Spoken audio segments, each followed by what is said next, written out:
Alright, what's going on, everybody? Welcome to the show. I'm your host, Big T, right here with all of you, right here, right now, today. And this is your WWE WrestleMania 39, Night 2 for WrestleMania Goes Hollywood, Night 2. Review and results show for today, Sunday, April 2nd, 2023. And this is the Beyond the Ring with Big T WWE News and Rumors podcast, episode number 504 for today, Sunday, April 2nd, 2023. And boy, oh boy, I could not be happier with the end result of the main event. Not only did we get a classic main event, probably one of the best main events in WrestleMania in the last decade for sure. I mean, this was a masterpiece in every sense of the word, and the right person won at the end of the day. So, yeah, we'll talk about it all. We're going to break it all down like only we can, and boy, am I looking forward to it. But Roman Reigns still reigns supreme on top of the WWE mountain. How sweet it is. But we'll talk about it all and everything else that happened on night 2 of WrestleMania coming up in about 3 minutes from now. When we get everything kicked off and going, we're going to hit the introductions, get this party started, and then we will be ready to go. So kick back, relax. Your WWE WrestleMania Goes Hollywood, WrestleMania 39, Night 2. Review and results show will be coming your way next. Don't go away because I will be right back. See you guys in a little bit.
This is M-Dog20, Matt Cross. We're in Cleveland, Ohio, and you are checking out Beyond the Ring with my man, Big T.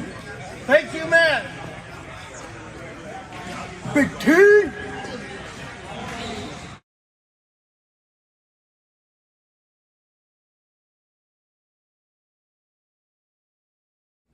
Hello, this is EC3 of TNA Wrestling, and you are so very fortunate because you are watching Beyond the Ring with Big T. This is the bad boy Joey Janela, and you're watching Beyond the Ring. BT.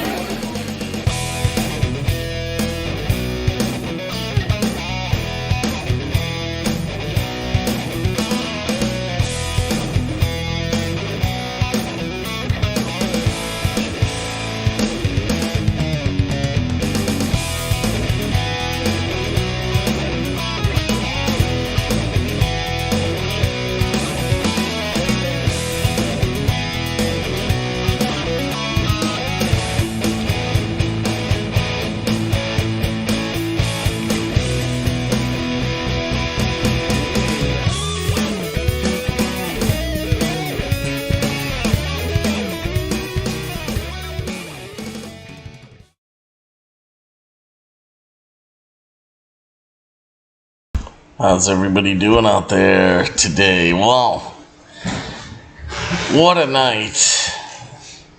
We finally had something. Well, I should say a main event that was an absolute classic with the right winner. Because, I mean, you guys gotta admit, look at some of the main events for WrestleMania in this past decade. WrestleMania 30, of course, with Daniel Bryan, Randy Orton, and Batista. That was great because it paid off a huge storyline. But if you look at every other main event that closed out of WrestleMania from that point on, 31, Brock Lesnar, Roman Reigns. Good match, but we know what the agenda was then. 32, Roman Reigns, Triple H. No. WrestleMania 33, Roman Reigns, Undertaker. No. WrestleMania 34, Brock Lesnar, Roman Reigns, which that was their worst match they ever had. That was a no. WrestleMania 35, the women's triple threat match, way overhyped, and it should have been Becky and Ronda, so that's a no. WrestleMania 36, Drew McIntyre, Brock Lesnar, pretty good match, but nothing spectacular. WrestleMania 37, triple threat match, Roman Reigns, Daniel Bryan, Edge. Great match, but I don't know, it just didn't have that classic WrestleMania main event feel to it. WrestleMania 38, Brock Lesnar, Roman Reigns. Not the greatest match, but, right winner. This one right here with Cody Rhodes and Roman Reigns was just an amazing match. It really was. And this was awesome. So, right off the bat, guys, welcome to episode number 504 of the Beyond the Ring with Big T WWE News and Rumors podcast here for today, Sunday, April 2nd, 2023. And this year, WWE WrestleMania Goes Hollywood, WWE WrestleMania 39, Night 2, Review and Results Show. And Sunday is everybody's love day. Alright, guys. But anyway, I'm your host, Big T, right here with all of you guys today. I hope you guys are ready for a great show. I know I am. First off here, if you guys want to check out my website, www.beyondtheringwithbigt.com, you guys can do so. Make sure you follow me on Twitter at BeyondTheRingBT, like me and follow me on Facebook at Beyond the Ring with Big T, follow me on Instagram at Beyond the Ring with Big T, and you can call into the show live on Skype using Big T_119 if you got any questions or comments about WrestleMania. If you guys want to help out the channel, make sure that you please use the hashtag Justice for Pretty for pet rights, because pets are family. Me and Mama T, Little Pretty, we all appreciate it very much. And Pretty, you will always be our bright little shining star, and we love you very much forever and ever, my sweet little angel. And then, of course, don't forget to please donate to the show on PayPal by clicking on this link in the description of this video. Thank you guys very much. That link that you see Becky Lynch pointing up at, that's the link you want. That link is pinned to the top of the YouTube live chat, Facebook live comments, This link is also at the top of the description of this video and every single video that I do. And, all that good stuff. And any amount that you guys can donate, big or small, would be very much appreciated. And it really helps the show out and keeps everything running smoothly. So please donate right now. And we are here to close out an incredible weekend with incredible coverage. Alright, let's see here. I mean, this was, the right person won, no matter, how anybody feels. And even if you're a fan of Cody, this should make you happier because this is going to benefit Cody more in the end. This is benefiting, WWE in the end, all of it. So, let's see.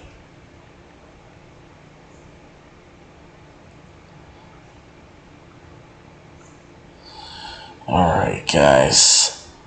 And there's news coming through right now as we speak, so give me a second on this. Alright. Let's take a look.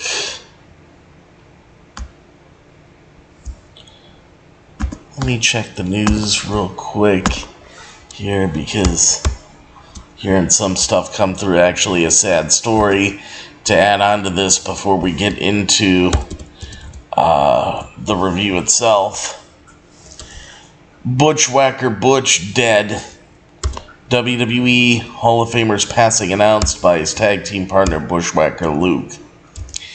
WWE Hall of Famer Robert Miller, best known by his wild in-ring persona as Butch, one half of the legendary Bushwhackers tag team, has died at the age of 78.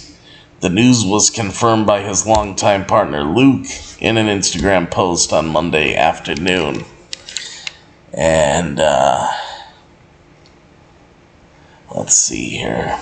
It says right here on Bushwhacker Luke's page with a picture of Bushwhacker Butch, and he put, "Update. Our dear Bob has passed away. Those we love never truly leave us. There are things that death cannot touch. We will always love you, Uncle Bob Miller, until we meet again. Love you, Jackie." After breaking into the business in the mid-70s as the Sheep Herders, the duo would grow to become beloved fan favorites after signing with the WWF in 1988, with Butch often serving as the mouthpiece of the partnership. When they were not busy licking the faces of each other and those at ringside, Luke and Butch were inducted into the WWE Hall of Fame in 2015. And, yeah, wow, that's sad. Just want to send my sincerest condolences to the family, friends, and fans of Robert Miller, also known as Bushwhacker Butch. Very sad. But just wanted to pass that news along, as we start off here. What's up, Darth? How's it going? Now let's take a look. WrestleMania Night 2. Everybody obviously wants me to address, the big thing, which I'm going to do just that. This couldn't have gone any better. WWE, this was storytelling at its finest. This match felt just like... This match gave me a feeling of like watching Super Bowl 51 in particular. When Tom Brady was down 28-3 against the Atlanta Falcons and the New England Patriots, everybody thought they were done. 28-3, Tom Brady makes the epic comeback, and then the Patriots pull off the win at the end of the game. And just that sense of drama that I had, and just that excitement, anticipation, everything, all the above. This match had that feeling to it, especially in the last 15 minutes. They really, had us on a cliffhanger here, just with excitement. Now,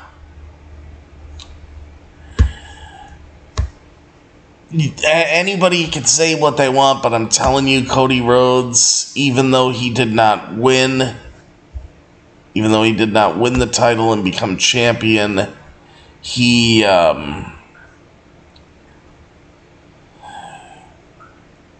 definitely looked like $1 million.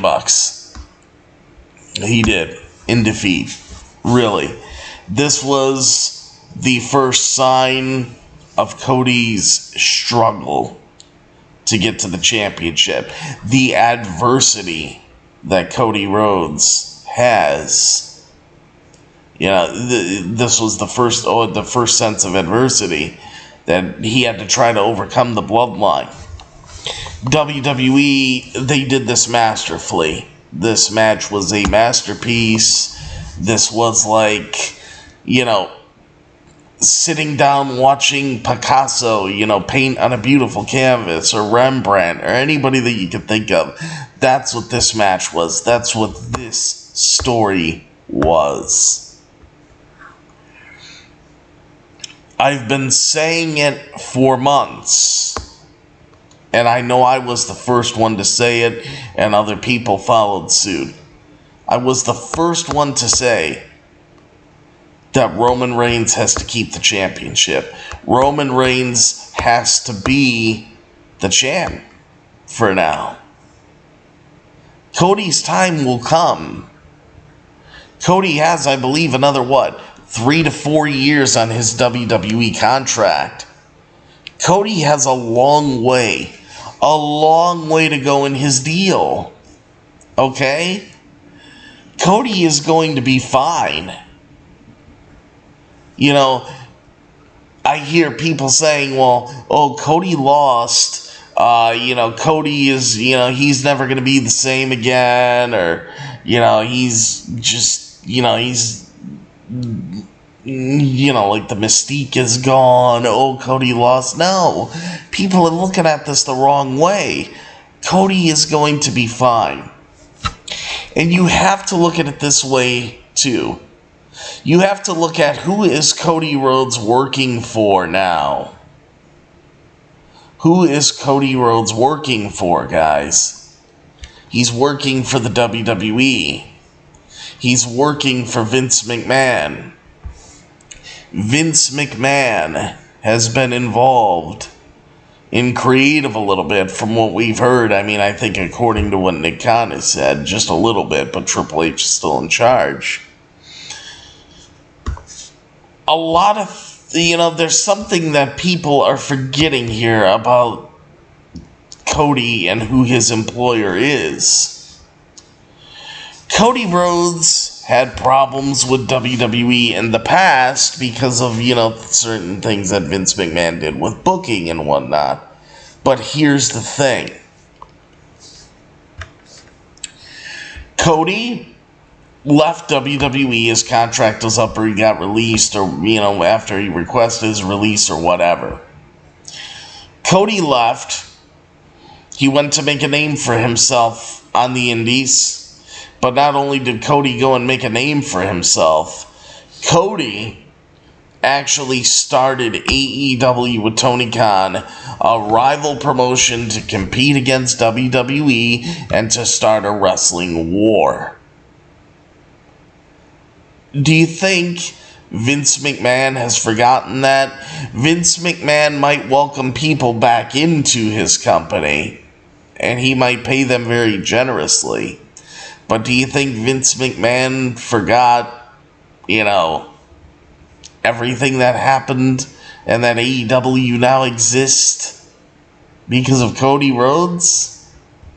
Come on.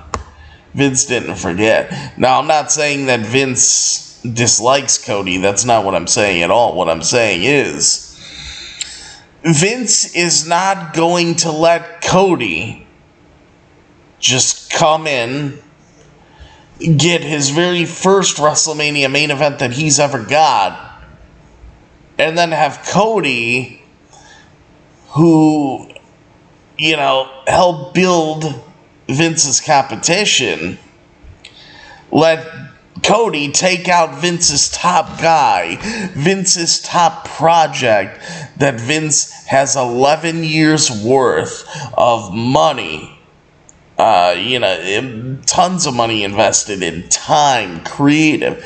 Vince is not going to do that. Vince McMahon would not do that, especially when Roman Reigns is on the brink of history.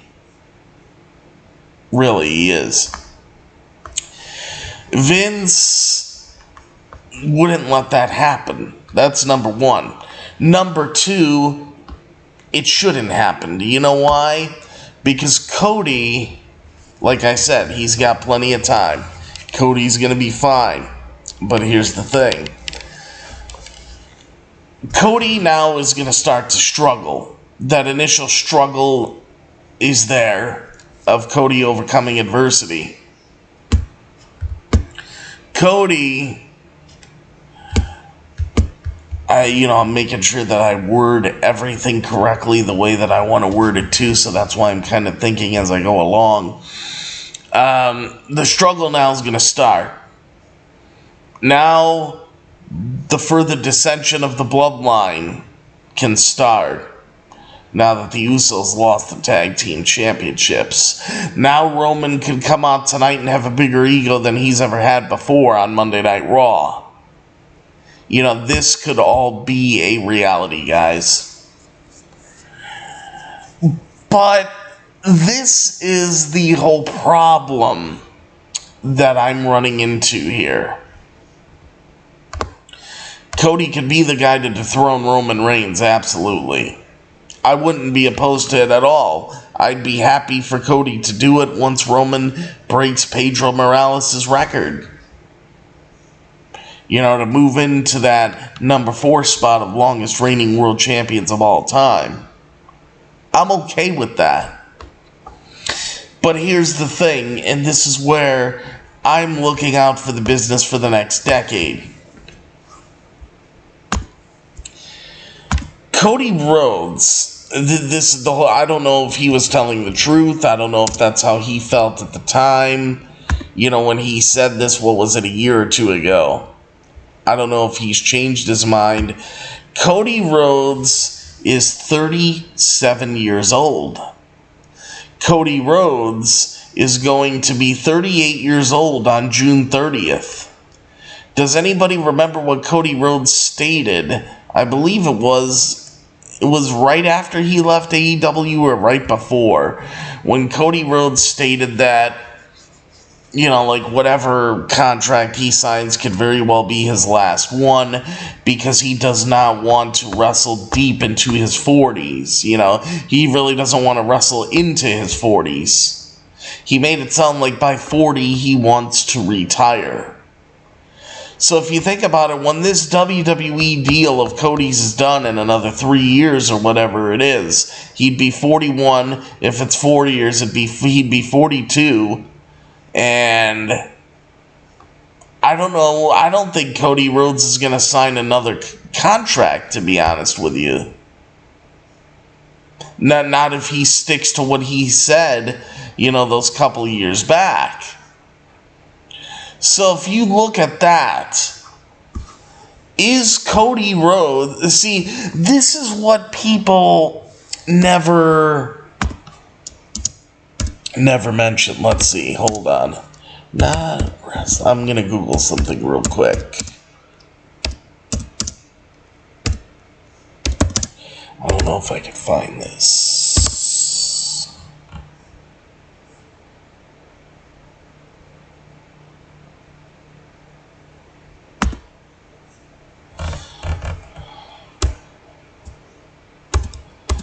Hold on here.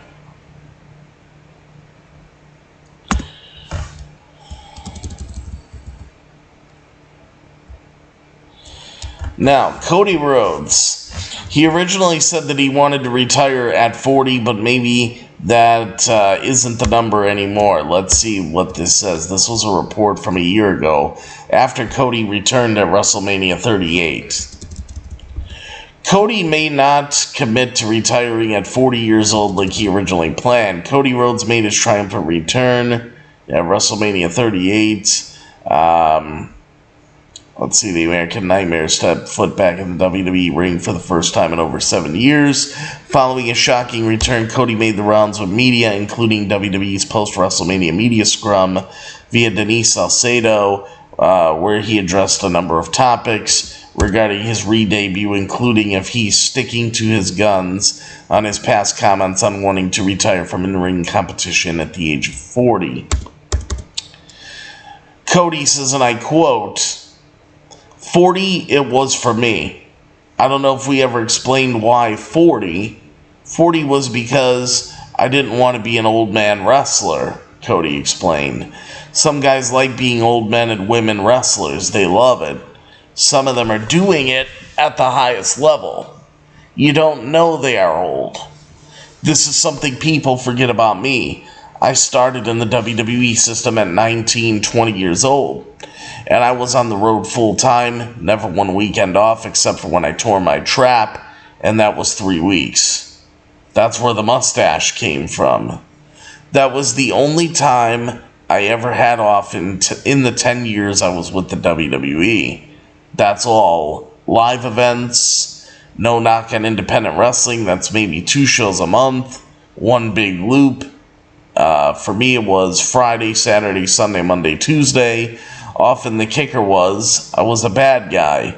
It is a lot of falling down and a lot on your body. I didn't want to have to saddle walk or not be able to pick up my kid. There is the best medical team here and where I just was. Tom Brady is like 80 and he's still the GOAT. Maybe 40 isn't the number anymore, but that's probably still out there for me because it'd be fun. I loved watching my dad wrestle when he was older, but it's hard. It's like 36 going on 50. That's what it feels like with the schedule I had. So, I don't know. I think I'm going to get away from absolutes. I was the king of absolutes for the last 6 years, and a lot of them coming back to bite me in the ass, which is fine. We change our minds. Maybe 40. Maybe 40. Cody turns 37 in June, confirmed that he and WWE reached a multi-year agreement prior to his return. And now he's going to be going on 38 because it's a year later. So he still said maybe 40. But even then, okay, after this full-time contract is done, this multi-year agreement that he has, I wouldn't be surprised if Cody Rhodes maybe takes a part-time role after that. If he wants to, continue wrestling, maybe he will do it on a part-time basis. And see, that causes a problem as well. Do you know why? Because that means at that point, you're having your face of the company that beat Roman Reigns all those years ago, who's now a part-timer, and now you got to try to find the next big star, and you can't put somebody over that way because nobody's ever going to have this kind of title run again that Roman Reigns is having. See, this is the whole entire issue here. Cody, I would love him to be champion, but we need somebody else to beat Roman to be the face of the company and then get it to Cody down the line at that point. I still say it. I've said it numerous times, and I will say it once again. Roman won. Roman did win. Now what they need to do, Raw after Mania's tonight, have Roman... he won last night. Have Roman come out. Adam Pearce, he's such a big authority figure in WWE, He's the big authority guy. He likes to throw his weight around and how he's like the authority figure of WWE and this and that. Well, Adam Pearce, do something about it. Finally do something about it. And you know what he should do? Announce when WWE's having a draft and then say the titles are going to be split. And Roman Reigns, since he's holding both titles, he has to defend both of them individually in individual matches. WrestleMania Backlash, Roman Reigns, Seth Rollins, Cody Rhodes, triple threat match. Simple. And then you have Cody either win the title by pinning Seth or Seth win the title by pinning Cody. And it's for the WWE Championship only. So one of them win the WWE Championship. And then, like, say, if Seth wins, you could have Cody chase Seth all the way to SummerSlam. Have Cody versus Seth at SummerSlam for the WWE Championship. Cody wins at SummerSlam, beating his arch rival of Seth Rollins, closing that rivalry, and Cody finally finishing the story. And Cody gets the championship that he wants, the WWE Championship.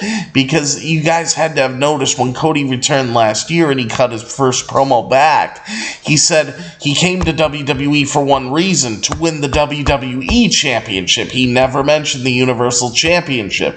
The Universal Championship is not on Cody's radar. It's the WWE Championship itself that's on Cody's radar. That's what's on Cody's radar. So, absolutely, Nightcrawler road to 1,000, baby. We're going to get there. So, Roman, Cody would get his WWE Championship, but Roman would still be holding that Universal Championship. The Universal Championship is what has the record attached to it. Roman won that title at Payback at the end of August in 2020. What happened was, when Vince McMahon unified the titles last year at WrestleMania 38 and had Roman Reigns versus Brock Lesnar, when he unified it, Roman won the WWE Championship to unify it, but Vince just kept that Universal title reign that Roman already accumulated and added the days onto this undisputed title reign, so that's why we're at where we're at. So if Roman just drops the WWE Championship, it doesn't affect his reign because he's still holding that original Universal title that he held in the beginning. So Roman's record would still go on. That's so important as to why you split the titles that way. And then what you do, further dissension with the bloodline. Roman feuds with Jey Uso, then he feuds with Jimmy Uso, then they have a triple threat with all three. Then after that, Roman beats the shit out of his own cousins. Rikishi comes back. Rikishi, confronts Roman that he doesn't even know him anymore and this and that. Roman attacks Rikishi, beats up Rikishi. Solo Sikoa comes out to defend his father and, basically vows revenge against Roman Reigns. Simple. Then, the story can be told of Solo was sent by the elders to help Roman Reigns all the way back at Clash at the Castle against Drew McIntyre. Well, now Solo is sent by the elders to help save the family from Roman Reigns to where Solo can become the head of the table. If we get this at WrestleMania 40 or wherever, I don't know where it takes place, but that would be the ideal setting. And then you have Solo beat Roman, okay? Then you have Solo become the Universal Champion.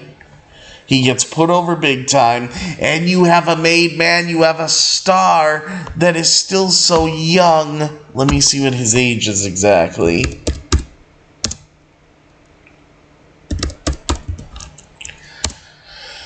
Solo Sikoa. He is 30 years old. He just turned 30 years old on March 18th. This guy has at least a decade and a half to 2 decades in him. And he could be the face of this company by beating Roman Reigns. Then what you've managed to do by splitting the titles the way that I suggested, by doing the triple threat, whatever, at Backlash, you have Cody getting his title, his story's completed. Then you have Roman breaking Pedro Morales' record moving into 4th place all-time in the title ranks, which will never happen again. And then you have your next star, your next face of the company in Solo Sikoa that is a made man for beating Roman Reigns. So simple. WWE, book it. You got this part right now, do the rest. Because it's too big of a gamble to have Cody win both titles and beat Roman, because what happens if Cody decides to leave or retire after his WWE contract's up? There goes your face of the company walking out the door. Roman Reigns might have, both his feet wet in Hollywood at that point. Then who is going to be the face of your company to take over? This is why somebody that's going to be there for decades needs to be the one to dethrone Roman Reigns. Who better than a 30-year-old Solo Sikoa who hasn't even reached his prime yet? Come on, guys. Come on. But, yeah. WWE WrestleMania 39, Night 2. We'll get into the match and everything later. Night 2 review results for today's Sunday, April 2nd, 2023. Roman Reigns faces Cody Rhodes. We got an Intercontinental Championship triple threat match, Hell in a Cell match, so much more. So, tonight's show will wrap up WrestleMania weekend as Roman Reigns faces his biggest test to date as he defends his undisputed WWE Universal Championship against Cody Rhodes. After winning the Royal Rumble match, the American Nightmare Cody Rhodes is aiming to finish the story and be the first member of his family to win the world title in the WWE. Meanwhile, the issues between Edge and Finn Balor are to come to a close as the two men meet inside Hell in a Cell after months of grueling back-and-forth problems. Bianca Belair has officially reached 1 year as the WWE Raw Women'S Champion, but her impressive run with the title will be tested once again tonight as she faces Asuka in singles action, as well as Gunther defends his WWE Intercontinental Championship against both Sheamus and Drew McIntyre in what promises to be a hard-hitting triple threat match. So let's get into this. We start off the night with Brock Lesnar versus Omos with MVP in his corner. So The Miz and Snoop Dogg kickstart the show with The Miz, the A-lister, running down what happened last night while previewing this show as Snoop Dogg kicks off tonight's show. Brock Lesnar. Omos does his entrance. Brock Lesnar does his entrance. They really didn't have grand WrestleMania entrances or anything like that. It was just their regular entrances, but with a longer rampway and a WrestleMania look to it, pretty much. And to start off here, I will say this match went 5 minutes. It didn't overstay its welcome. It went just the right length. And this was actually a good match. It was not offensive. It was a great match for what it was. I enjoyed this. I know a lot of you guys are probably, surprised to hear me say that, but this was good. So, yeah, Miz and Snoop Dogg kicked off WrestleMania. Then we got Brock Lesnar and Omos. Brock Lesnar tries to take down Omos early on, but the Nigerian giant Omos just launches Brock across the ring as, Omos follows that up with an elbow and a headbutt as he picks up Brock and body slams him to continue his early dominance. Brock attempts to get back to his feet, but he is met with another slam straight away. Omos drives in a couple of shots to the back before setting in the bear hug. Omos slams Brock down once more and then puts the bear hug back in place. But Brock fights his way out only to be chokeslammed as Brock has to kick out of the pinfall attempt as Omos misses with the splash in the corner. And that is followed by several German suplexes from Brock Lesnar, taking Omos to Suplex City. Brock then picks up Omos for an F5, but Brock, being the great seller that he is, his back gives out, and Omos then tries to lift Brock up, but Brock reverses, and this time he does lift up Omos in the F5 position, and he does connect with the F5 to Omos, and Omos is unable to respond because Brock Lesnar gets the 1, 2, 3, and the pin and the win, and your winner is indeed Brock Lesnar, getting the win over Omos, and what was actually a very good match. And, I gotta be honest here with you guys, this match with Brock Lesnar and Omos was better than all 3 matches of Brock Lesnar versus Bobby Lashley combined. Brock Lesnar and Bobby Lashley really didn't have great matches. It was the name value that was there, but Vince just never booked, Brock Lesnar and Bobby Lashley the correct way. It just, it never happened. And, the whole thing is, This was better than all 3 of those matches combined, to be honest with you. Really was. But we don't need to see this again. They did everything they can do. This is good enough. I don't want to see it again. And let me tell you something. Omos isn't going to get any bigger than this right here. Omos competed at WrestleMania against Brock Lesnar in a match. This is as high as his ceiling's going to get. Omos isn't going any higher. He's not winning an Intercontinental Championship, a World Championship, nothing like that. Omos reached his ceiling and he peaked here, and it's not going to get any bigger for him. And Brock Lesnar dominated a giant, and that's that. So it looks like Brock Lesnar has signed with WWE for 1 more year, because the rumor before WrestleMania was that Brock Lesnar winning his WrestleMania match with Omos is all going to depend on if he stays with the company or not.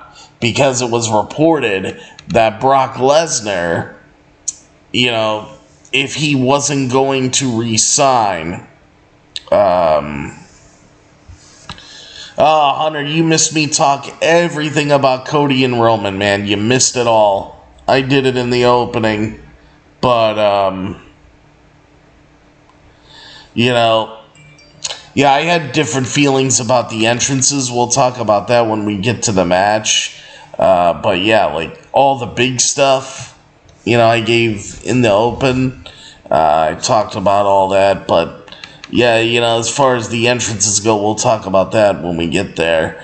But, the whole thing is that, now with Brock, the whole thing was, if Brock wasn't going to, continue on with WWE and sign a deal, Omos was going to beat him clean if this was going to be Brock's last stand. And they said if Brock would sign another deal, then he'll beat Omos. I bet you Brock signed a 1-year deal to get him through WrestleMania 40 next year. And then after WrestleMania 40, that'll be Brock's last match, and then he's going to retire and go on his way. I'm sure that's going to be the case here. I would bet on it. But, yeah, Brock Lesnar wins. Good match here.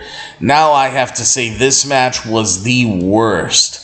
This was the worst match, male or female matches, of the entire WrestleMania weekend. My God, was this horrible. This match was a complete and utter disaster. I'm sorry, but it was. This match was a complete and utter disaster. I can't think of any other way to say it. The women's Fatal 4-Way Tag Team Showcase match. Ronda Rousey and Shayna Baszler, Natalya and Shotzi, Chelsea Green, and Sonya Deville, and Raquel Rodriguez and Liv Morgan. Wow. Yeah, this sucked. Liv Morgan starts things out, but she eats a big boot from Sonya Deville, only to respond with a code breaker as Natalya tags Sonya and then bounces Liv off the ropes, and to then run over her, back with a basement dropkick to follow. Liv sends Natalya across the ring, though, and Raquel Rodriguez tags in and tries to power out Natalya, but she responds with a Hurricane Rana. Natty aims for a discus clothesline, but Raquel kicks her arm away, and, Natalya tags in Chelsea Green. I'm like, oh my God. Why the fuck did this bitch even have to get in the ring? Why couldn't she just get fired last night? But Chelsea Green, who tries to come in with a missile drop kick, but Raquel doesn't budge. Instead, she ends up hitting Sonya with a fallaway slam, but Shotzi tags her and runs into Chelsea Green as she is leaning on the ropes. Shotzi ends up hitting a double crossbody to take out Green and Sonya, and she then knocks Shayna Baszler off the apron before throwing Sonya into her, and she then suicide dives through the ropes into both of them. Green then heads to the top turnbuckle and dives to the outside in a bid to avoid Raquel, who then powerbombs Liv out of the ring to wipe everyone out. And we go back inside the ring. Raquel hits a corkscrew elbow to Shotzi, but Sonya tags Raquel and Green chops her leg and then takes her out with a running knee strike as they dump the bigger woman out of the ring. Shotzi then returns to action, and she and Natalya then hit their version of the heart attack to Sonya, but it is broken up. Natty then slams Green onto Sonya and then locks them both in the sharpshooter at the same time. But Liv leaps from the top rope and knees Natalya in the face to break it all up. Liv and Shotzi then go back and forth as Liv is launched with a tiger suplex, but Liv responds with the Codebreaker and then the Oblivion for the one... Or no, that's not it. The Codebreaker and the Oblivion. However, Shayna Baszler makes a blind tag and dumps out Liv Morgan as Ronda Rousey tags in and locks the armbar in. Ronda does, and then Shotzi taps out. Your winners are Ronda Rousey and Shayna Baszler. Those are going to be the next challengers for Lita and Becky Lynch for the women's tag team titles. I wonder if that'll come as early as tonight on the Raw after Mania. So, we'll see. But, yeah, Ronda and Shayna will be your next tag champs. Let's see, I feel like Brock Lesnar's going to stay because of the UFC deal with WWE. He has ties with both companies. I could definitely see that, Hunter, for sure. Brock, that would be... something I could easily see. Easily see. But yeah, this match sucked. I'm sorry. This was a horrible match. This was a horrible freaking match. The worst match of the weekend. Ronda and Shayna win. Bobby Lashley then makes his way out to showcase his Andre the Giant Memorial Battle Royal Trophy, and he came out in street clothes, so we knew Bobby Lashley was not wrestling at all on night 2 of WrestleMania, so that's it. Simple as that. Too bad Bobby Lashley didn't get a match, LA Knight didn't get a match, I don't know why, but that's what they did. Alright, let's see what we got here. We got a great match here. People are saying possibly the greatest Intercontinental Championship match in WrestleMania history. Now, I don't know if I would stretch that far. Because, you're talking like Steamboat Savage and... Razor Ramon and Shawn Michaels. I don't think it was as great as that, but I would put this maybe top 5 best Intercontinental Championship matches of all time at WrestleMania. I'd say that's a fair statement, but to say best of all time, not quite. But it was a great, phenomenal match. But anyway, it's a triple threat match for the WWE Intercontinental Championship. WWE Intercontinental Champion Gunther defending his WWE Intercontinental Championship against Sheamus and Drew McIntyre in a triple threat match. Drew McIntyre drops Gunther with a drop kick straight away, and he and Sheamus start going back and forth with big elbows, or with big blows as Sheamus then drops him with a clothesline. Drew responds with big chops and then a clothesline, but Gunther then comes in with huge chops to both men. Gunther then sends Drew into the ring post and then focuses on Sheamus with a couple of huge chops and a boot to the face for good measure. Gunther looks to lock in a submission, but Drew comes back in and starts exchanging big chops of his own with Gunther, as they go back and forth until Sheamus charges back in with uppercuts to Gunther, as the three men then go back and forth, just punching and chopping each other as hard as they can. It is Gunther who comes out on top, but Sheamus then sets up the 10 beats of the Bodhrán. But for every shot he hits, Drew chops Gunther as well. So that was pretty cool. Drew then gets set up for the same treatment as Sheamus dominates with clubbing blows, which earns him a standing ovation. Sheamus aims for the Celtic Cross, but Gunther boots him in the face and then nails him with a big clothesline, but Sheamus kicks out in time. Gunther connects with another clothesline, but then Drew dives in from the top turnbuckle to attack him as he drops him with a neck breaker, as he drops Gunther with a neck breaker. With Gunther sat in the corner, Drew throws Sheamus into him and then drops Gunther with a Future Shock DDT. But Gunther avoids the Claymore kick and drives Drew into the corner with a drop kick, which is followed by a powerbomb. Sheamus then heads to the second rope with Gunther to hit the white noise, following it up with the Celtic Cross, but he kicks out. Sheamus then locks in the Clover Leaf, but Drew then comes in and breaks it up with a sleeper to Sheamus, who fights out and hits big knee strikes to both men. Sheamus then hits Gunther with a brogue kick, but just as he has it won, Drew pulls him out of the ring, and both men brawl as Drew then goes inside and dives back out of the ring to wipe out his friend. Back inside the ring, Drew goes for the Claymore, but Sheamus reverses with a brogue kick, yet Drew kicks out. Drew then heads to Glag Scout Kiss headbutt and the Claymore kick, and this time it is Sheamus who kicks out, which I was like, holy shit, that was nice. Now, the two then exchange blows again until Sheamus hits another brogue kick, but this time it is broken up by Gunther diving from the top rope, which was awesome. Gunther then powerbombs Sheamus onto Drew McIntyre, and then Gunther hits a powerbomb to Drew McIntyre and pins Drew McIntyre for the 1-2-3 and the pin in the win to retain the WWE Intercontinental Championship. Your winner and still the WWE Intercontinental Champion is indeed Gunther, who's now within striking distance. He's now within striking distance of, passing the Honky Tonk Man, I believe. So, we'll see what happens. But,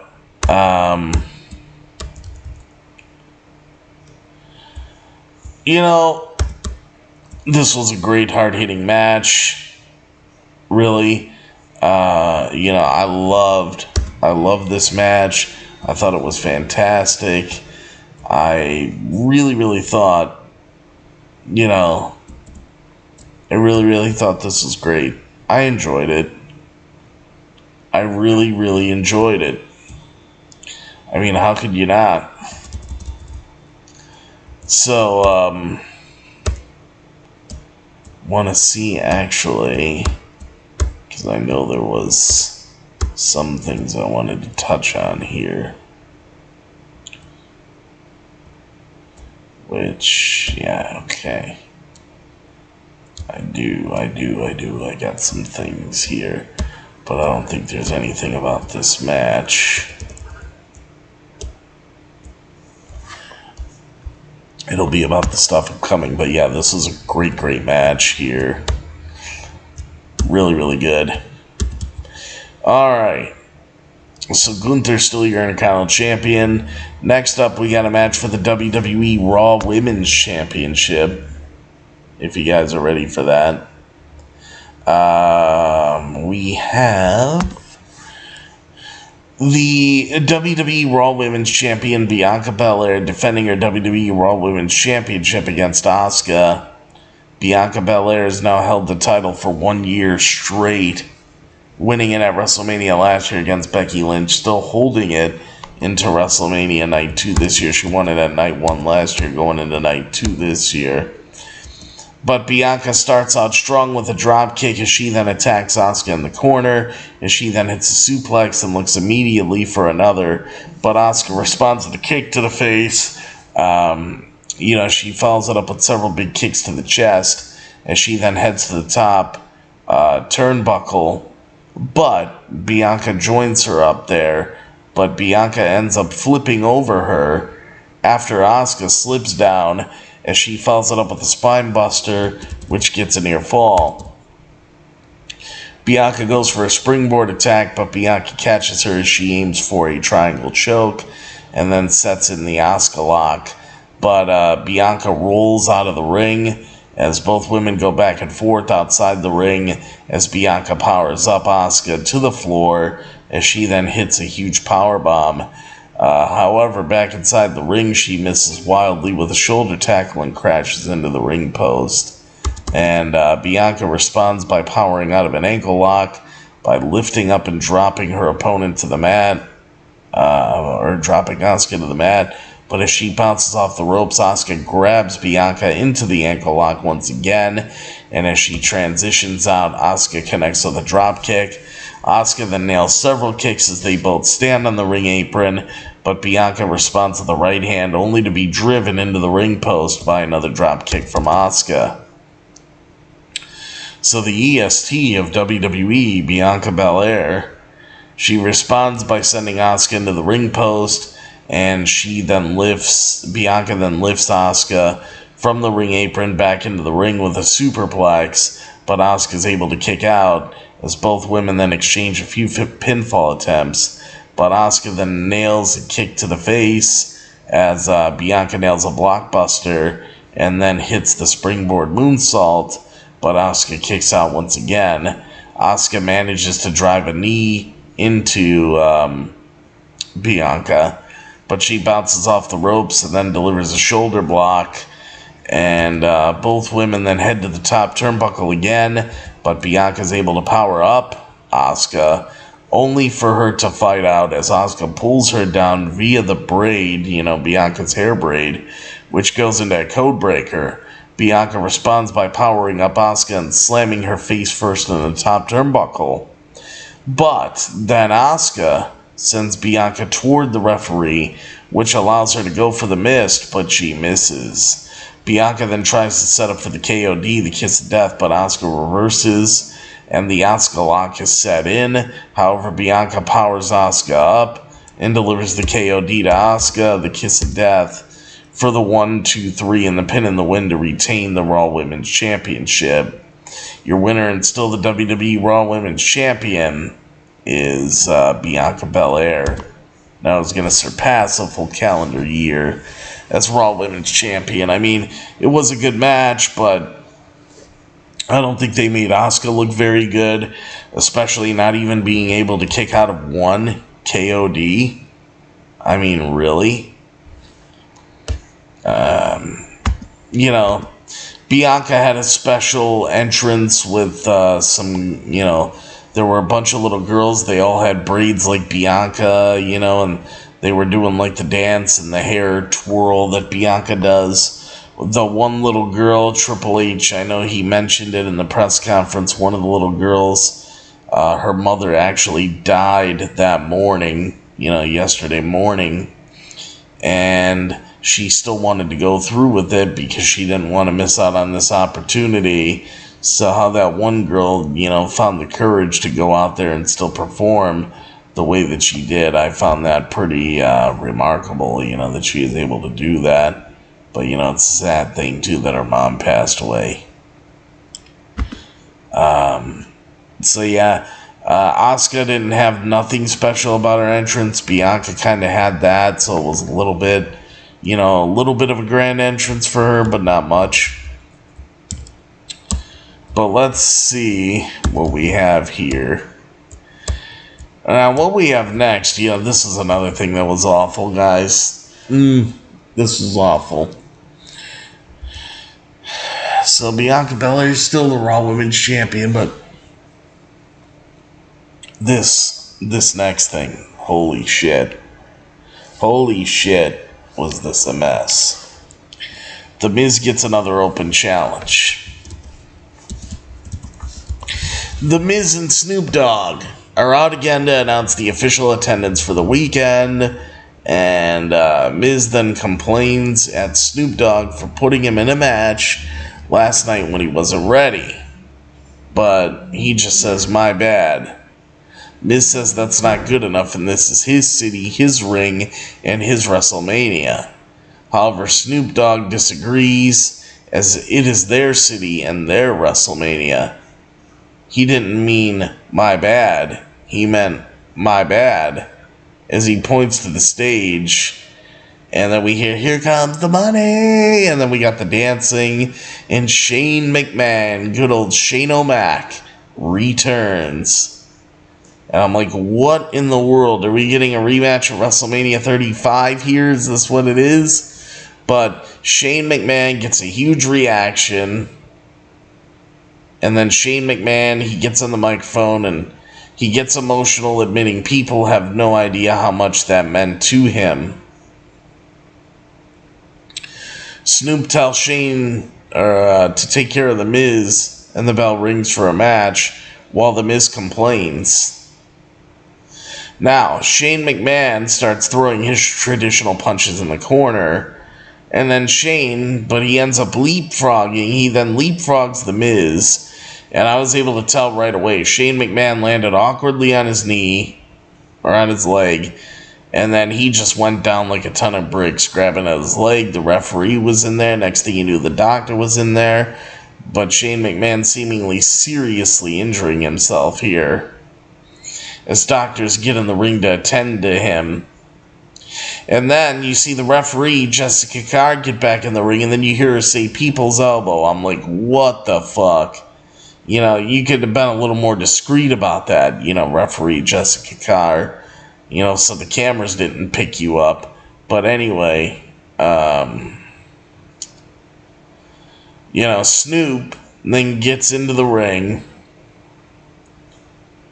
and he ends up dropping The Miz. You know, he shoves him a couple times and then punches him out. You know, he drops him with the right hand. Snoop admits he can't believe Miz did that, and so he drops him with another right hand, so second right hand punch. That's when Jessica Carr goes up to Snoop Dogg and says, people's elbow. Snoop Dogg then, you know, does the Rock's taunt for the people's elbow. He throws his expensive sunglasses out in the crowd because he didn't have an elbow pad. Snoop Dogg then hits the Snoop elbow and picks up the 1, 2, 3 and the pin in the win, picks up the victory himself as Snoop Dogg poses with his golden title that he got, you know, at the WrestleMania, what was it, the launch party in August of last year. So your winner is Snoop Dogg, and let this sink in. Snoop Dogg has a WrestleMania win. He has a WrestleMania win. Something Mick Foley couldn't even get. Mick Foley only won a match at WrestleMania, what was it? I think Mick Foley's only win at WrestleMania was a disqualification win over the Big Show, because the Big Show chokeslammed Mick Foley onto steel chairs. And then Sasha Banks only has one WrestleMania win, but I remember, you know, the tag title match last year, Sasha didn't even get the pin to win the titles. It was Naomi, I believe, that got the pin to win the titles, but the win went on Sasha's record as well. But still, Snoop Dogg gets a WrestleMania win. He gets to do the pin, everything. He gets, a, you know, like a clean win here because they had to call an audible. Let that sink in. Snoop Dogg wins at WrestleMania. That shit was terrible. That was bad. Oh my God, was that bad. But I do have some news here. I do have some news on Shane McMahon. Triple H confirms that Shane McMahon tore his quad at WrestleMania 39. Triple H has disclosed the nature of Shane McMahon's injury, which he suffered in his match against The Miz at WrestleMania 39. Triple H revealed on the post-WrestleMania 39 press conference that Shane tore his quad in the match. Triple H says, and I quote, unfortunately, Shane tearing his quad early in the match. Not that it was going to be a long match, probably, but going down with a torn quad, you know, said Triple H. Shane returned to WWE for the first time since the Men's Royal Rumble match last year in 2022, where Shane reportedly put himself ahead of the rest of the wrestlers and was sent home by his father, Vince McMahon.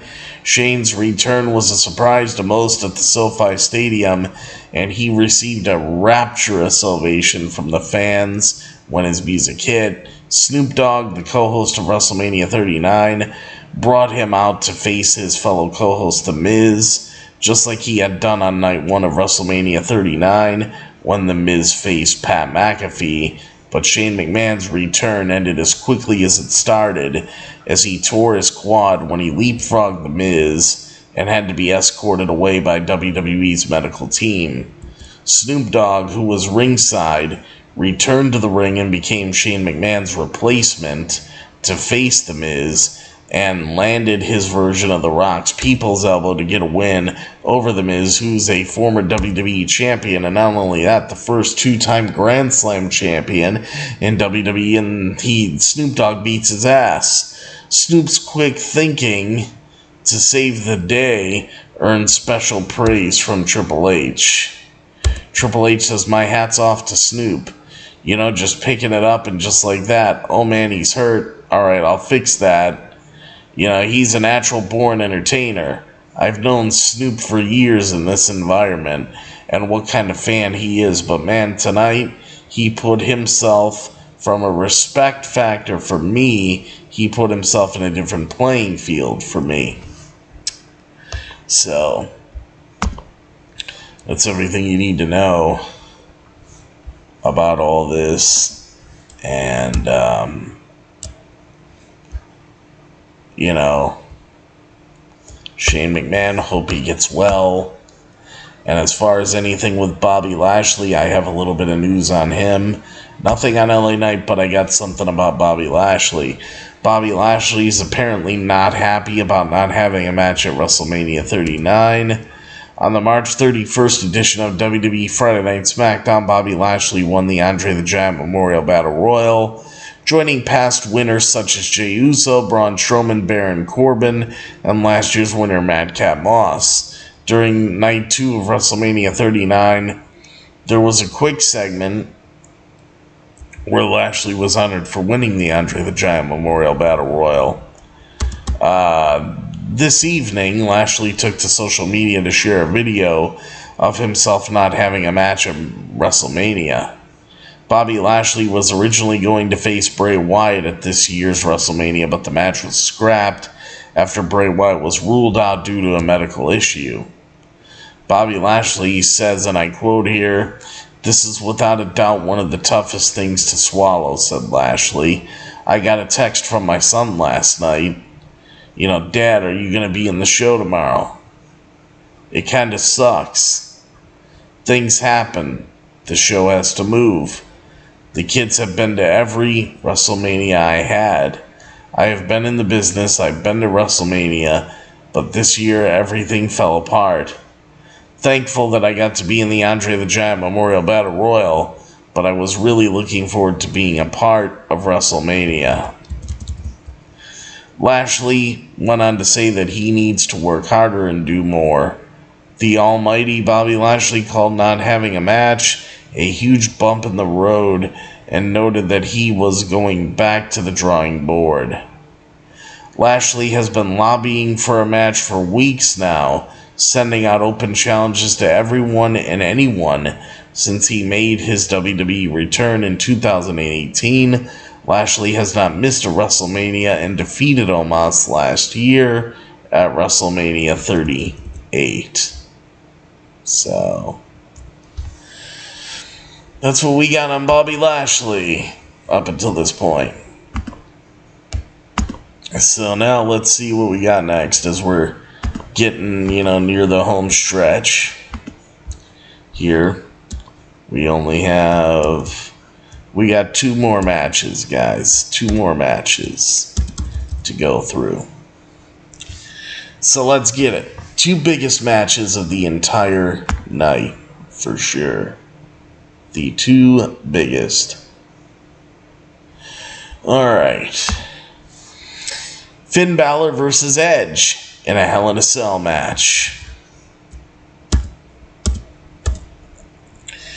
I fucking loved Edge's entrance. My God. Edge getting, he gets a brute entrance. But, there was no Gangrel or Christian with him. Or both. But Edge did get to, come out to the beginning part of his entrance. He had like this, I don't know, some kind of like, almost looked like Triple H's Terminator entrance when Triple H had that helmet on, but this was like something silver that kind of looked like a skull. And then, Edge also got to come out to the first part of his entrance, Raining Blood by Slayer, was blaring over the PA system. I thought that was amazing. I was like, wow, what a fucking entrance. And the lights went down. They came back up. And then the music hit. And then we got Edge's, original theme that he always had. So, Finn Balor then gets his, the demon entrance, So 2 great entrances. Edge, the match then starts. The cell's lowered, everything around the ring. Edge then throws a few punches to start the match, but Balor is not impacted. Edge gets a chair, but Balor uses a kendo stick first to attack Edge, as he then launches Edge into the steel. Edge then responds with some kendo stick shots of his own, as he then traps Balor in the corner of the cell with the kendo sticks and hits a drop kick from the ring apron. Edge sets up a table leaning on the steel, but Balor fights back and sends Edge crashing into the steel stairs. But inside the ring, Edge hits an Impaler DDT as he tries to follow it up with a spear, but Balor reverses it with a sling blade and then drop kicks Edge from the ring into the side of the cell.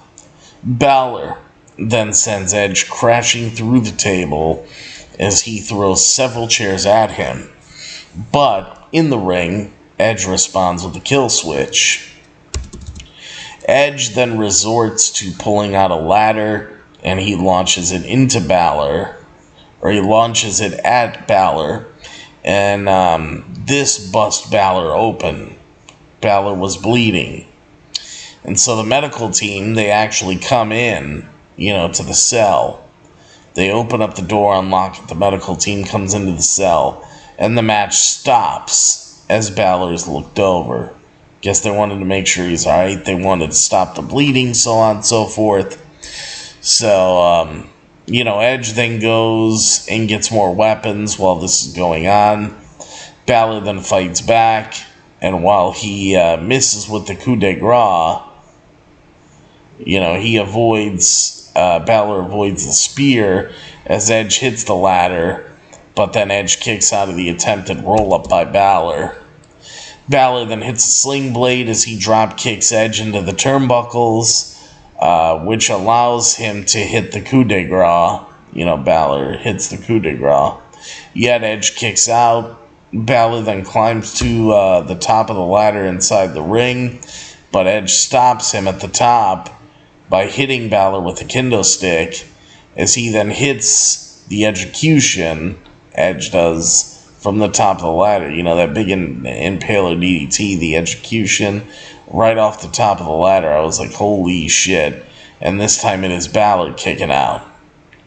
Balor then unloads several kendo stick shots and places Edge onto a table with a few chair shots. Excuse me. Alright, so Balor places Edge onto a table with a few chair shots for good measure. Balor then climbs up the cell to a platform halfway up for his finisher, the coup de grace. Balor jumps off, to put Edge through the table with the coup de grace, but Edge moves, and Balor crashes and burns through the table. Balor coup de grace himself through the table. Edge immediately hits a spear, but Balor kicks out. So, Edge then follows it up with a series of thunderous chair shots to the back of Finn Balor. And Edge then puts Balor's head onto the chair, and then Edge has a chair, and Edge, he puts Balor's head onto it for a concerto, and then Edge goes into the pin, to which he delivers for the win. The 1, 2, 3, and the pin and the win. So your winner is Edge, getting the win over Finn Balor. Now, to me, this match, it was great. I enjoyed it. But I don't know. I can't help but say that this match, it ran too short. It was only 18 minutes long. And, here's some reasoning. WWE WrestleMania 39 match between Edge and Finn Balor was reportedly supposed to go longer. Hell in a Cell was a part of this year's WrestleMania, as Edge and Finn Balor stepped into the cage structure, reaching the culmination of their months-long feud. Edge was able to emerge victorious and seemingly put to rest his issues with the Judgment Day. However, per Wrestling Observer Radio, things did not exactly go according to plan in getting there. With things getting so heated between Edge and Balor in their rivalry, a physical encounter was expected inside the cell. The duo certainly delivered on the intensity, but in the middle of the match, Balor was struck with a ladder, and with the ladder launched in his direction, opening up a gash in his head that required immediate medical attention. A halt was called to the match, and Balor received staples in his noggin to close up the cut and stop the bleeding before the action could resume. So Balor got staples right on the spot. However, due to Balor getting busted open, the match ended up going shorter in time than initially expected, likely with the stoppage playing a role and also cutting into some of what was planned that led to some rushing of the pace during the tail end of the feud blow-off. The result clocked in at around 18 minutes, with it believed that it was slotted for a shade over 20 minutes. As a result of the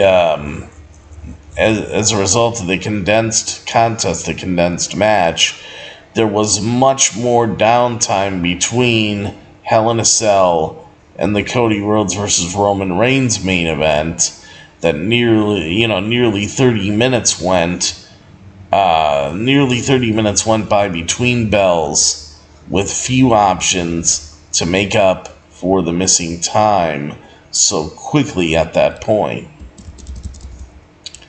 So there you go.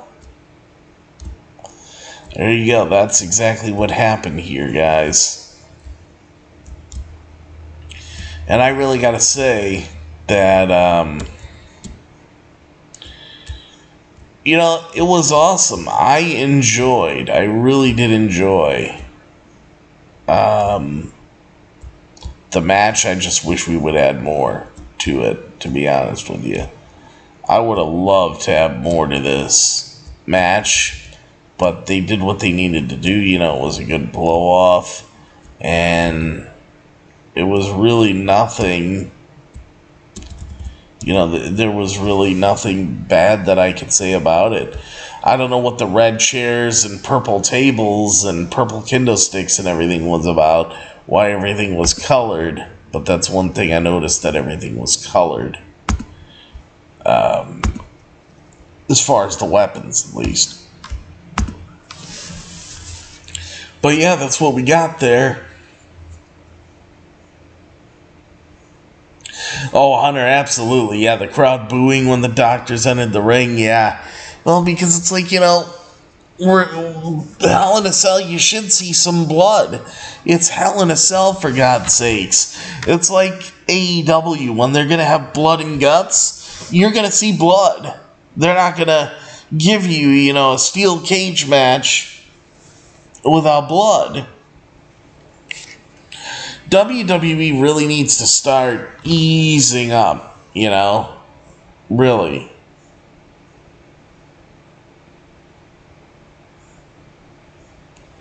That's what they really need to do. But, we'll see what happens. Let's see. I have to see here.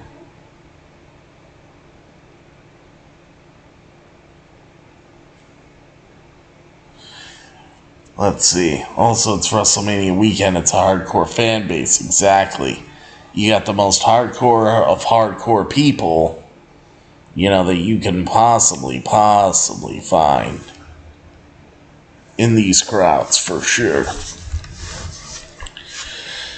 Alright, but yeah, great match. Edge and Balor. We'll see what Edge moves on to. I can't wait. I want to see Edge move on to bigger and better things now that this whole Judgment Day thing is over with. But what do you say, guys? One more match at WrestleMania. It's the big one. And I'm going to go through it all. We got the match for the undisputed WWE Universal Championship. We got the American Nightmare Cody, we got the undisputed WWE Universal Champion Roman Reigns with the Wise Man Paul Heyman and Solo Sikoa in his corner, defending his undisputed WWE Universal Championship against Cody Rhodes. Now, I mean, this was amazing. We had great entrances. We really did. We had Cody Rhodes, coming out, of course, to a bunch of pyro. He got lifted up on the Cody Vader, from the ground up. That was cool to see him rise up. And then, we had Cody come down, his wife Brandy, his daughter Liberty, his mother Michelle, and Brody Lee Jr., -1. They were all in the front row along with Brody Lee's wife Amanda Huber, and they actually, they mentioned that at one point. They were all in the front row. Cody went over, he gave his weight belt to Brody Lee Jr. And then, Cody went over to his wife, gave her a kiss, then he took his daughter, and he held his daughter Liberty in his arms, before the match. And that already made me thinking that, maybe Roman is going to win, because if Cody was going to have a moment like this, you think he would go over to his family after the match, after he's got the championships, and then he would hold his daughter like that, and he would celebrate with his family. But it's like he was almost like doing a celebration beforehand, before the match even happened. And I'm like, well, if he's doing this now before the match, maybe that means that Roman Reigns is going to walk out the winner. And, little did we know what was to come. I remember in NXT TakeOver Dallas 2016, Samoa Joe got cut open, and they stopped the match, put the X up, and the crowd was mad. They booed. They chanted PG sucks and fuck PG. Yeah. Oh, I could see that.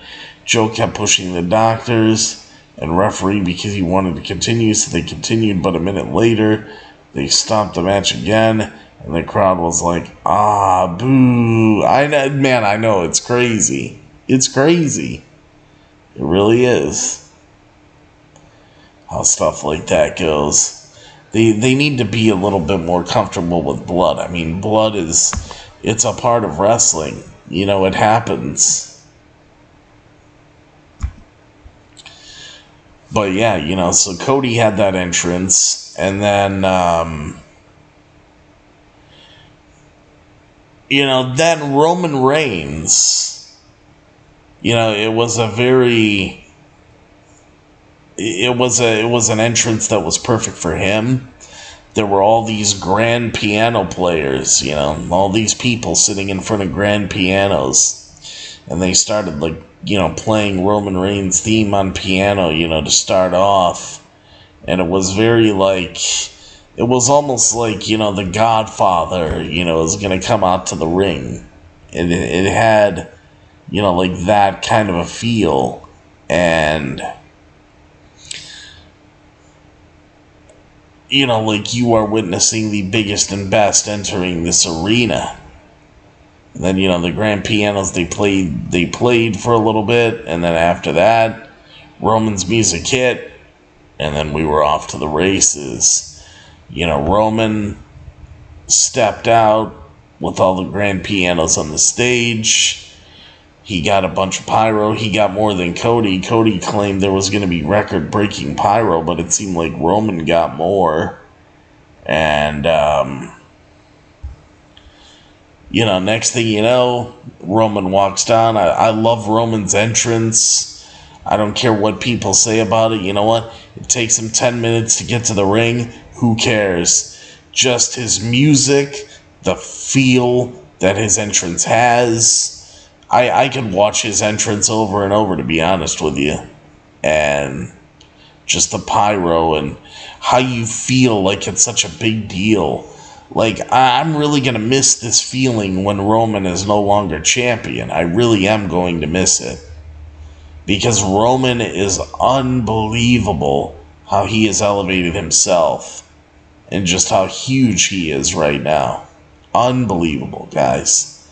But, you know, Roman is, he's the man. He is.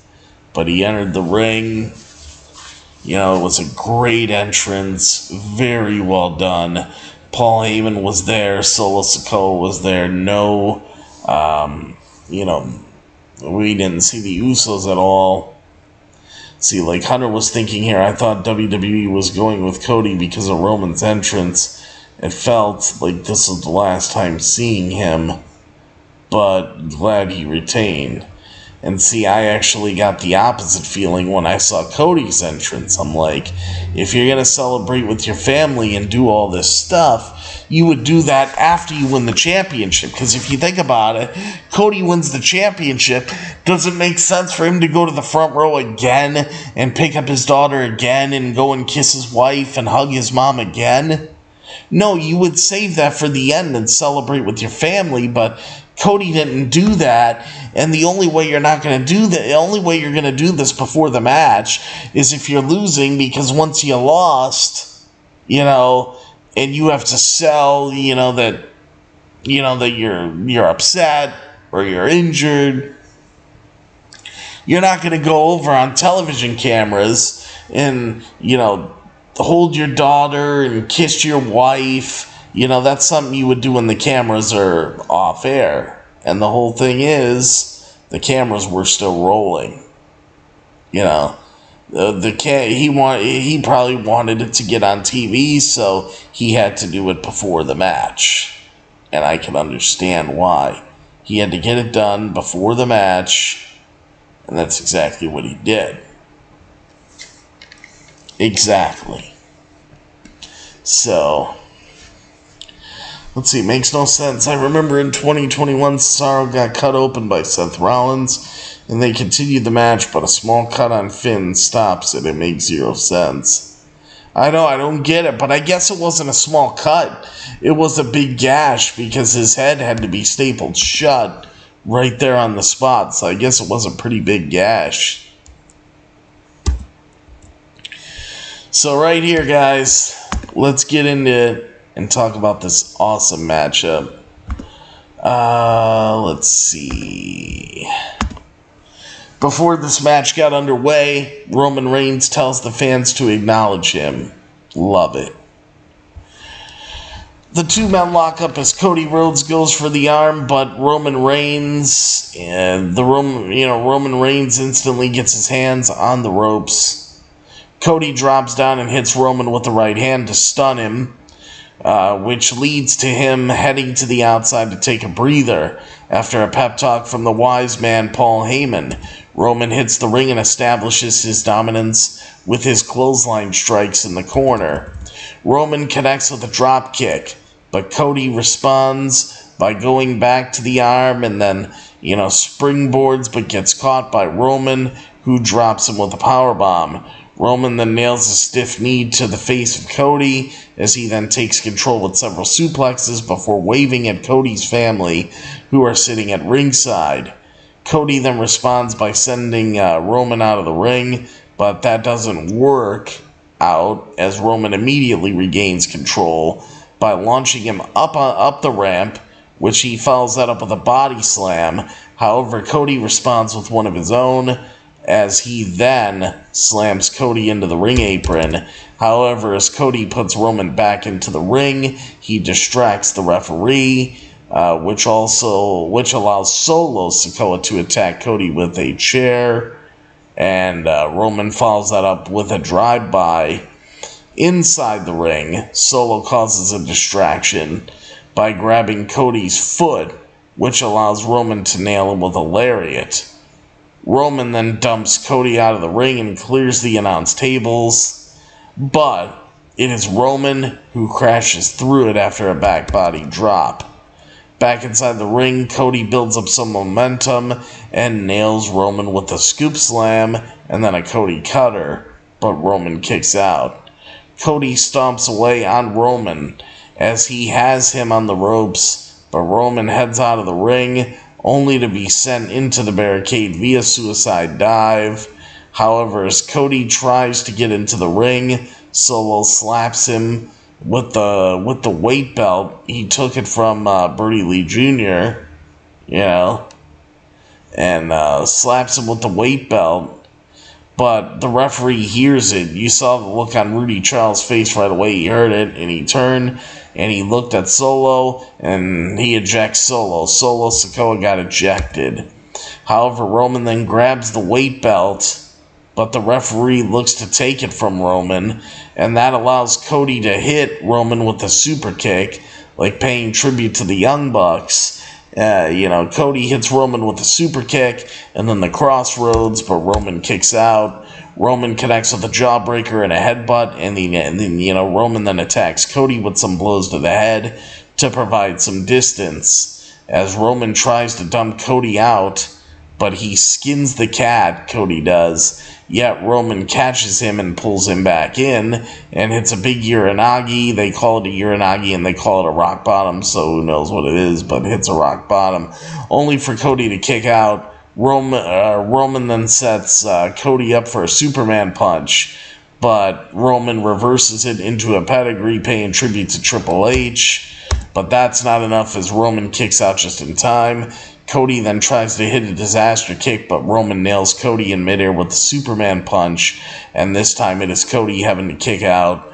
Roman then goes for a spear, but Cody leaps over and goes for the roll-up, but Roman kicks out, only for Cody to get the figure 4 leg lock set in, and, Roman then turns over Cody and puts the pressure on Cody, but Cody gets the rope as both men take a breather. So both men then exchange blows back and forth until Cody hangs up Roman on the top rope, but after he misses with a top rope move, Roman connects with a spear, but it is not enough. Roman then just hammers down with punches as he receives heavy boos, but he responds by locking Cody into the guillotine as Cody begins to fade. But he keeps the arm up and fights back, only for Roman to wrap the legs and apply further pressure. Cody manages to break out of it, as he then hammers down the rights on Roman. But Cody then accidentally takes out the referee, as Roman then hits a Superman punch. Cody then responds with a clothesline, and everyone is down. I think it was a double clothesline because Roman hit one too. Both men are down and the referee's down. Cody goes for another crossroads, but as he has Roman in the grip, and before he's ready to spin him and drop him, the Usos, Jimmy and Jay, turn up and nail stereo super kicks as, the Usos drop Cody with a 1D. Next thing you know, the new undisputed WWE Tag Team Champions, Kevin Owens and Sami Zayn, come running down. They turn up, they come through the crowd, and they fight off the Usos, dumping them out of the ring. Or did they come through the crowd or down the ramp? I can't remember, but as KO hits a stunner to Roman, and Sami nails the haluva kick to Roman, then the Usos try to get back in, and Sami, Zayn, and the Usos, they then brawl through the audience while Cody covers Roman, yet Roman still kicks out. With both men on their knees, they go back and forth with punches as they get back to their feet and continue as Cody throws the jabs and the bionic elbow in honor of his late great father, the American Dream, Dusty Rhodes. Cody then drops down and hits the punch before hitting 2 crossroads in a row. He cross-roaded Roman once, held onto the grip, gave him another crossroads, picked him up again. By this point, Roman was dead weight. Paul Heyman then gets up on the ring apron to distract the referee. Roman is dead weight, just pulling Cody back to the corner. Next thing you know, they're in the corner. This allows Solo Sikoa, who was ejected from ringside. He jumps the barricade wearing a hoodie, and then he runs up, jumps up on the ring apron, gets in the ring, and this allows Solo Sikoa to nail Cody Rhodes with the Samoan Spike.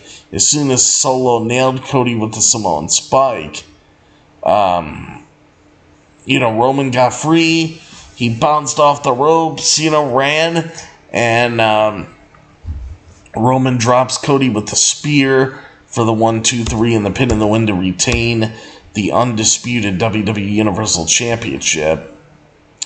And your winner and still the undisputed WWE Universal Champion is indeed Roman Reigns, for sure. Roman Reigns, guys. I loved it. This is what needed to be done. It really needed to be done so badly, because I'm telling you, this is going to help Cody in the long run. It really will. A lot of people may not think so, but it really will.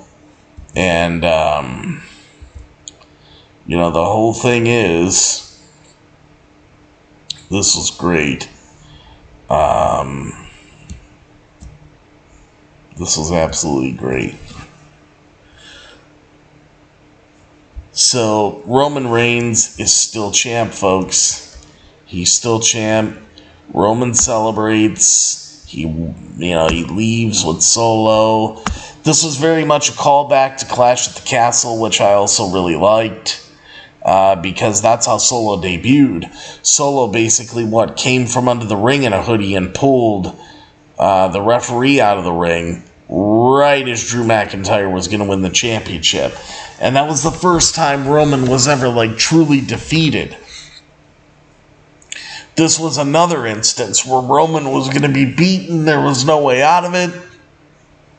Who saved Roman again? Solo. And he had a hoodie on, black hoodie, Clash at the Castle. This is another thing they could throw into the Roman Solo storyline, where Solo could say, you're champion as long as you have been because I allowed it. I'm the one that helped you the 2 times you were about to lose the title. Now I'm going to be the one to take it from you. I'm telling you, Solo has to be the guy. I wish more people would understand this. Solo would be the guy to beat Roman. You just got to split those titles, and so Roman doesn't lose the WWE Championship by being pinned. He'll lose the championship, because of a triple threat stipulation and everything of that nature. That's what needs to happen. I mean, my God, guys, it needs to happen so badly. So, we'll see. As far as, this was a great match, one of the best main events you'll ever see. And we'll see what happens going into Raw after WrestleMania later tonight. I have to look up stuff for the Raw preview. I don't know when I'll get that up. I'll probably record the Raw preview and just put it up tomorrow, because I want to be able to watch the Raw after Mania. I don't want to miss it. You know, it only happens once a year, and it's going to be a big Raw.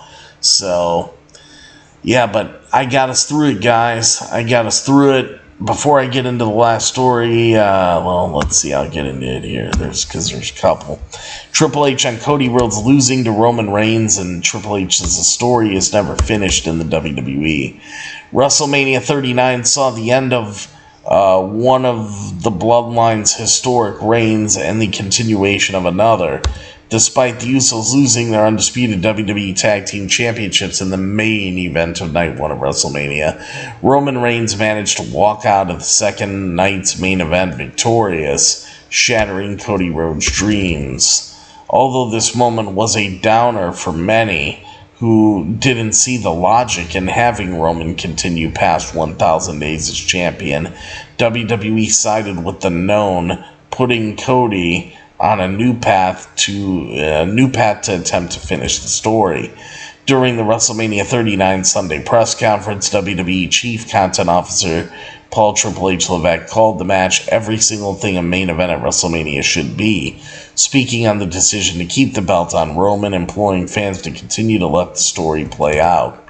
Triple H says maybe, for a lot of people, a shocking outcome. What I will say about that is it is always interesting to me when people say, how could that happen? Or how could they do that in that moment? It is almost perfectly spelled out in this story. I need to finish the story.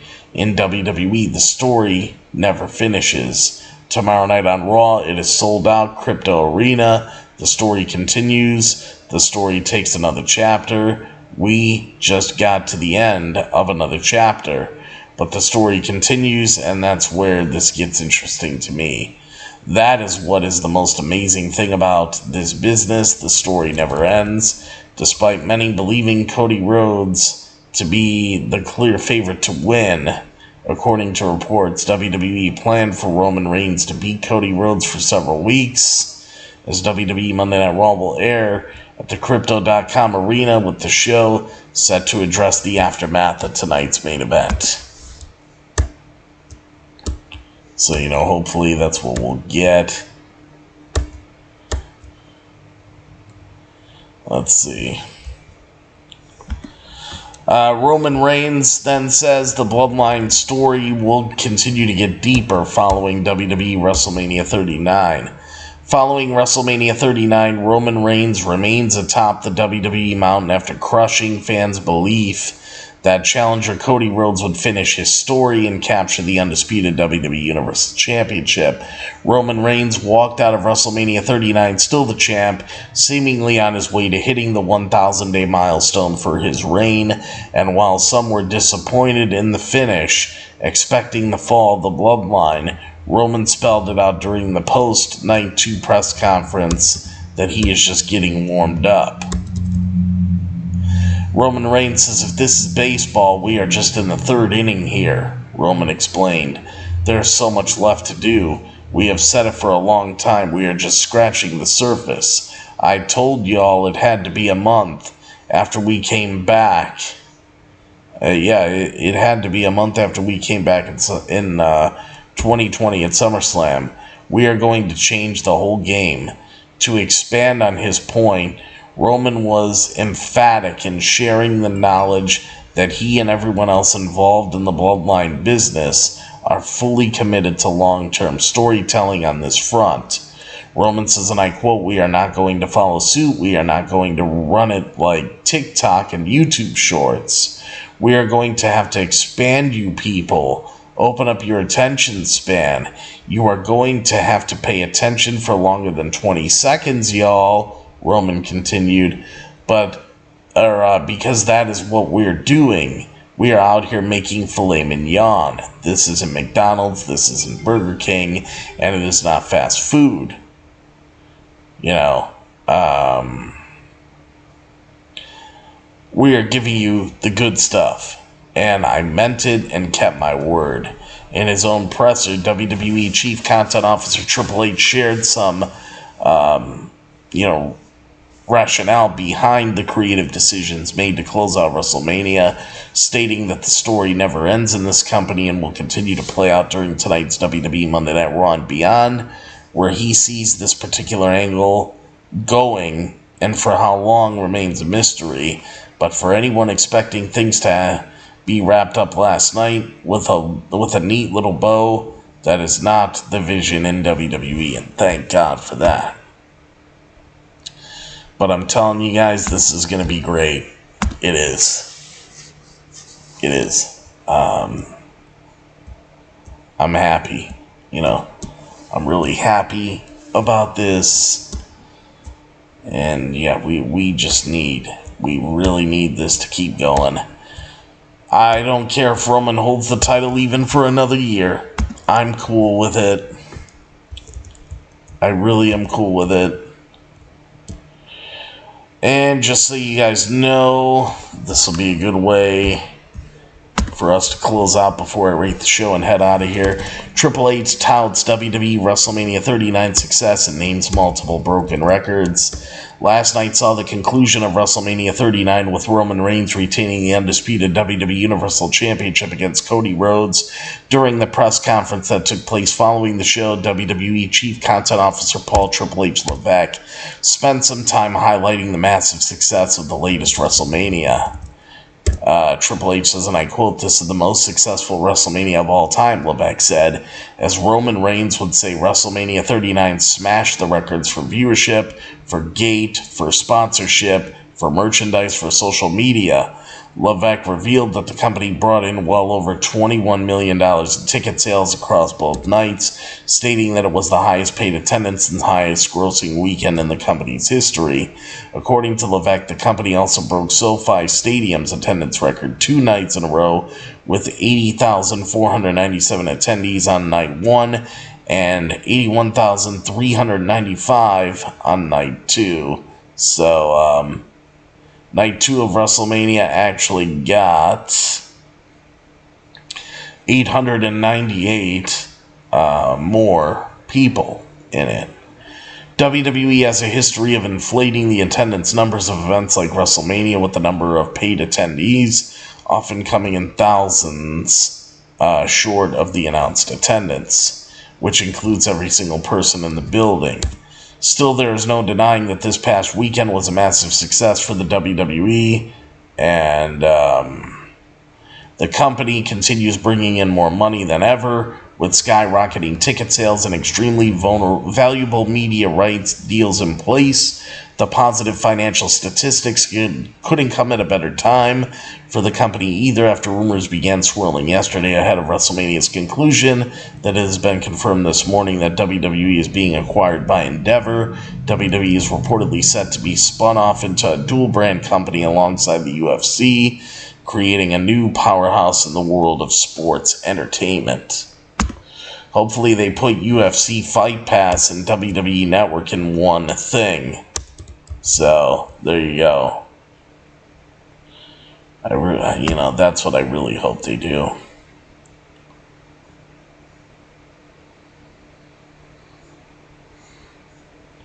You know what, BackyardWrestlingLink.com, you could be right. That Vince sold the company before all their past caught up with them, because it's funny that Vince sold the company as fast as he did, and he waited till after WrestleMania was over. The night after WrestleMania, he fucking pulled that trigger as fast as you could pull it. I wouldn't doubt it. I really wouldn't doubt it. But I gotta say, I love night 1 was better than night 2. But the only reason why I'm going to give this rating to night 1 is because the right man won, Roman Reigns won. That's what needed to happen, and hopefully WWE will finish this off the right way now. They got one part right, let's get the next part right. So I'll say WWE WrestleMania 39, night 2, for Sunday, April 2nd, 2023. I'm going to go ahead and give this show definitely a 10 out of 10 plus right there. Plus the 2 thumbs up and the big T seal of approval. Awesome stuff. Alright, guys. So, I'm going to get on out of here.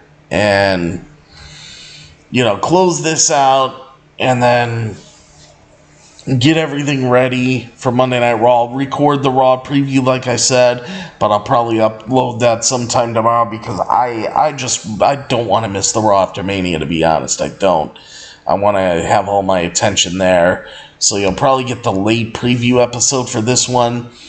And then tonight, after Monday Night Raw, after WrestleMania, and after Raw Talk, I will be here at about 11:45 p.m. to midnight Eastern Standard Time to do the Raw after WrestleMania, and then I can finally get a break on Tuesday.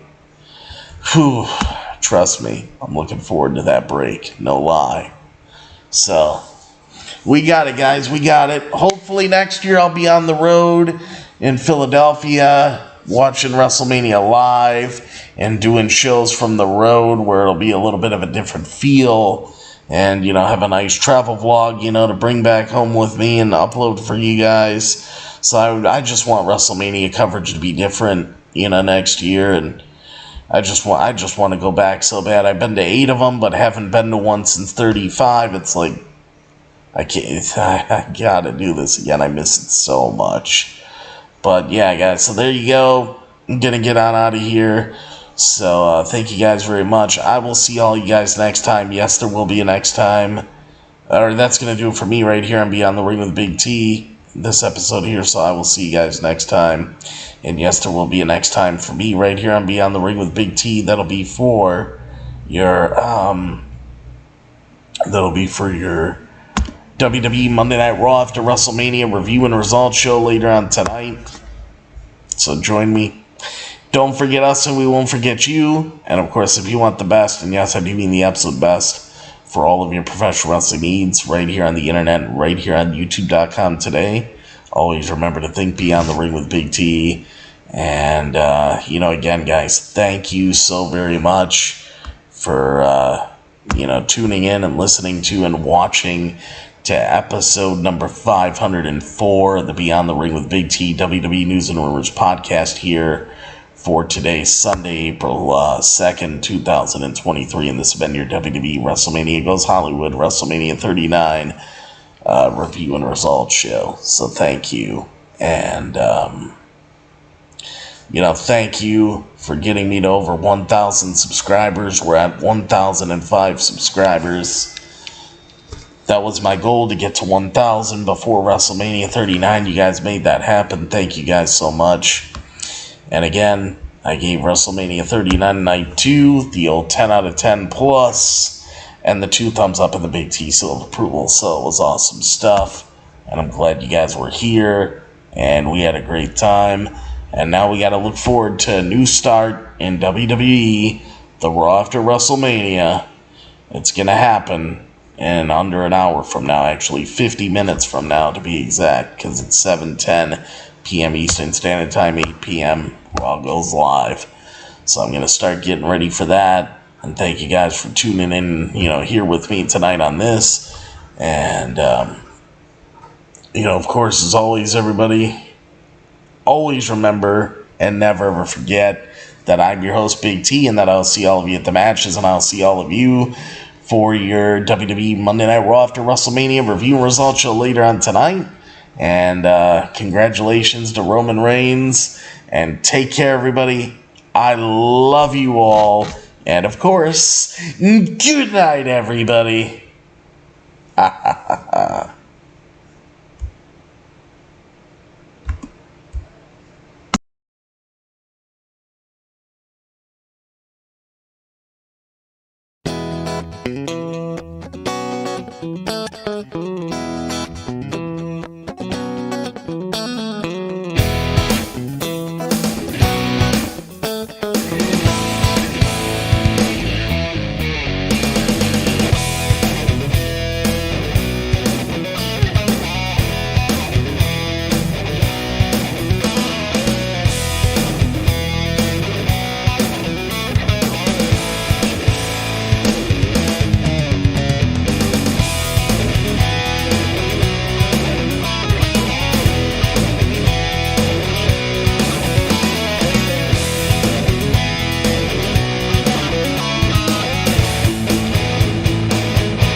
This is M-Dog20, Matt Cross. We're in Cleveland, Ohio, and you are checking out Beyond the Ring with my man, Big T.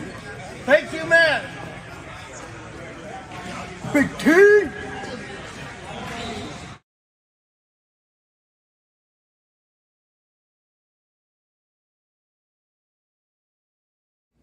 Hello, this is EC3 of TNA Wrestling, and you are so very fortunate because you are watching Beyond the Ring with Big T.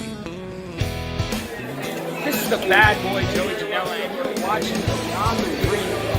Big T.